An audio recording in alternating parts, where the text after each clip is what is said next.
Welcome to studio news. தற்கம் யாரை பற்றி பார்க்க போகிறோம்னா, அதிமுகவில் பார்த்திங்கன்னா எடப்பாடி பழனிசாமிக்கு கிட்டத்தட்ட செந்தில் பாலாஜி நிலை தான் வந்துருச்சு கிட்டத்தட்ட.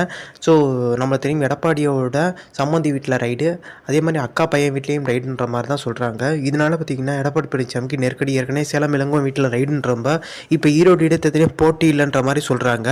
இதுக்கு பின்னணியில் பார்த்திங்கன்னா சின்னம் கிடைக்கிறதுக்கான வாய்ப்பு இல்லைன்ற மாதிரி தான் சொல்கிறாங்க. இது ஒரு பக்கம் இருக்க, எடப்பாடி பழனிசாமிக்கு இன்னொரு மறுபக்கம் நெருக்கடி என்ன பார்த்திங்கன்னா, பாஜக கூட்டணிக்குள்ளே வந்தால் ஸோ அதுதான் எடப்பாடி பழனிசாமிக்கு இருக்க ஒரே சாய்ஸ்ன்றாங்க. ஸோ ஒரு சாய்ஸ், இந்த சாய்ஸை பார்த்திங்கன்னா எடப்பாடி பழனிசாமி பயன்படுத்தணும்னா கிட்டத்தட்ட செந்தில் பாலாஜி நிலைமைக்கு தான் தள்ளப்படுவான்ற மாதிரி சொல்கிறாங்க. செந்தில் பாலாஜியாச்சும் ஆளுங்கட்சி, எடப்பாடி பழனிசாமி எதிர்கட்சி, தாக்கு பிடிக்க முடியுமான்ற ஒரு கேள்வி இருக்குது. மறுபக்கம் பார்த்தீங்கன்னா ஓபிஎஸும் பார்த்தீங்கன்னா சின்னத்துக்காக கிளைம் பண்ணுறதுக்கான வாய்ப்பு இருக்குது. நாங்கள் போட்டிக்கிறோம், எனக்கு இரட்டை இலை தாங்கன்ற மாதிரி. ஸோ எடப்பாடி பழனிசாமி எங்கே பார்த்தாலும் பார்த்தீங்கன்னா ஒரு செக் மாதிரி தான் இருக்குது. ஸோ இப்போ டிடி தினகரன் பார்த்தீங்கன்னா பாஜகவோட ரொம்ப இணக்கமாக இருக்கார். பாஜக போட்டிடுற மாதிரி தான் வந்து ஒரு விஷயம் இப்போ வெளியே இருக்குது. ஒருவோட இரட்டை இலை ஓபிஎஸ்க்கு கிடைக்குதுன்னா பாஜக போட்டிடுறதுக்கான வாய்ப்பு கம்மின்றாங்க. கிட்டத்தட்ட பார்த்தீங்கன்னா இப்போ ஓபிஎஸ்க்கு அதிகப்படியான வாய்ப்பு எதனால் இருக்குன்னா, சசிகலா இணைக்கிறேன்னு சொல்கிற எடப்பாடி பழனிசாமி ஓபிஎஸ் இணைக்க மாட்டேன்றல பிடிவாதமாக இருக்காரு. முக்கியமான காரணம், சசிகலா 2026 சட்டமன்றத்தில் போட்டியிட முடியாது, ஆனால் ஓபிஎஸ் போட்டியிட முடியும், ஜெயிப்பார். அப்படின்ற இருக்க பட்சத்தில் எடப்பாடி பழனிசாமி முதலமைச்சர் கேண்டிடேட் ஜெயிக்கிறாருன்னு வச்சுக்கோங்களேன்.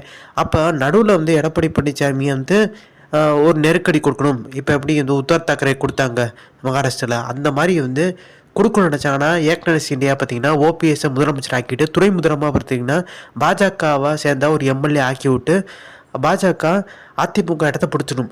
எப்படிங்க அதிமுக இடத்த பிடிச்சிடும்னு கேட்டிங்கன்னா, இப்போ மகாராஷ்டிரா அடைஞ்சு பார்த்தீங்களா, உத்தர் தாக்கரே கட்சி பார்த்தீங்கன்னா மிகப்பெரிய கட்சியாக இருந்துச்சு. இப்போ அங்கே பாஜக தான் பெரிய கட்சியாக இருக்குது. அதே மாதிரி ஆலோசனையாளர் நியமிக்கிறதுலையும் தேர்வு பண்ணுறதுலையும் குழப்பம். எடப்பாடியோட மகன் எடுத்த தவறான முடிவுனால பார்த்தீங்கன்னா மிகப்பெரிய லெவலில் சீனியர்கள் குதிப்பு. ஸோ நம்மளுக்கு தெரியும் ஒரு கன்சல்டன்சி அணுகியிருக்காங்க. அது வந்து அந்த கன்சல்டன்சி பார்த்தீங்கன்னா யாரோட, அவர் குரு யாருன்னு பார்த்தீங்கன்னா பிரசாந்த் கிஷோர் தான்.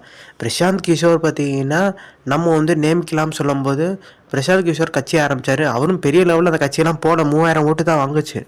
ஆனாலுமே பார்த்தீங்கன்னா அவரோட சிஷியர் நல்லா நம்மளுக்கு வந்து ஒர்க் பண்ணுவார்ன்ற மாதிரி பார்த்தீங்கன்னா எல்லோரும் நினச்சிட்டு இருந்தாங்க. அதிமுகவும் என்ன நம்பிக்கைன்னா அவங்க திமுகவோட வீக்னஸ்லாம் அவருக்கு தெரிஞ்சிருக்கும். ஸோ நம்மளுக்கு வந்து பார்த்திங்கன்னா எதாவது ஹெல்ப் பண்ணுவார். ஸோ கான்ட்ராக்ட் சைன் போடும்போது பார்த்திங்கன்னா திமுக தட்டி தூக்கிட்டாங்க அந்த ஆலோசனையாளரை. அது மட்டும் கிடையாது, சுனில்ன்றவர் காங்கிரஸ் பிரமுகர், அவர் வந்து எடப்பாடி பழனிசாமிக்கு ஆலோசனை சொல்லிட்டு இருந்தார். அவரையும் பார்த்தீங்கன்னா உதயநிதி ஸ்டாலின் தட்டி தூக்கிட்டான்ற மாதிரி தான் விஷயம் போயிட்டுருக்கு. மொத்தத்துக்கு அதிமுக ஏற்கனவே வீக்கு, இந்த ஆலோசனை சொல்கிறதுன்னு வீக்னா முடிஞ்சு. ஏற்கனவே ஆளுங்கட்சியாக பார்த்திங்கன்னா திமுக இருக்குது. ஸோ பணம் பலம் எல்லாமே இருக்குது. அப்படின்ற பட்சத்தில் எடப்பாடி பழனிசாமிக்கு இந்த தேர்தல் மிகப்பெரிய லெவலில் நின்றா, இரட்டையிலே நின்றா சவாலான தேர்தல்.